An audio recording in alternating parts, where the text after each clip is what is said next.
నిజంగా మనం కోరిన కోరికలు తీర్చి ఇరుక్కుపోతాం. మనం కొడుకో కూతురుకో పెళ్ళి అవ్వలేదండి, పెళ్ళి అయ్యేలా చేయి అని రామలింగేశ్వర స్వామికి మొక్కామనుకోండి, పెళ్ళి అవుతుంది. ఒక రాక్షసు వస్తుంది, చచ్చిపోతుంది, అత్తగారు మావగారు పడలే. వీడు ఎక్కడి నుంచి అంటాడు, ఇక్కడ నాకు ఈ దిక్కుమాలిన పెళ్ళి కూడా చేశారు, చచ్చిపోతున్నాం ఇక్కడ. అప్పుడు మనమే అనుకుంటా, పెళ్లి కాకముందే సుఖంగా ఉన్నాడు ఏమిటో అనుకుంటా. మరి ఎందుకు మొక్కావు? ఇప్పుడేం మొక్కుతావు? గుడి చుట్టూ తిరిగి మళ్ళీ ఇంకేం కోరినా బాగుండదు కదా పెళ్ళయ్యాక. మరి కోరకుండా ఉండాలి. అంచేది ఏది కోరినా మంచిది. పిల్లలు కావాలంటే వాళ్ళు మంచి వాళ్ళు అవద్దా, వాళ్ళకి చదువు బాగా రావద్దా, అన్నీ ఉన్నాయి. ఇవన్నీ ఎక్కడ కోరతావు? ఇక్కడ ఇంత పొడుగు చుట్టా హిరణ్యకశిపుడు ఇంత చుట్ట ఇస్తావా? మనం పిచ్చితనం అంటే అదే. దేవుడి దగ్గర నిలబడి ఏమీ కోరకూడదు. దేవుడు చాలా తెలివైన వాడు.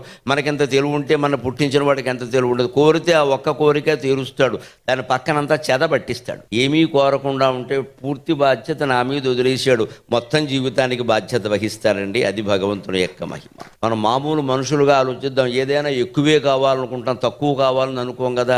మొత్తం జీవితానికి బాధ్యత వహించడం కావాలా, ఈ చిన్న చిన్న కోరికలు తీర్చడం కావాలా?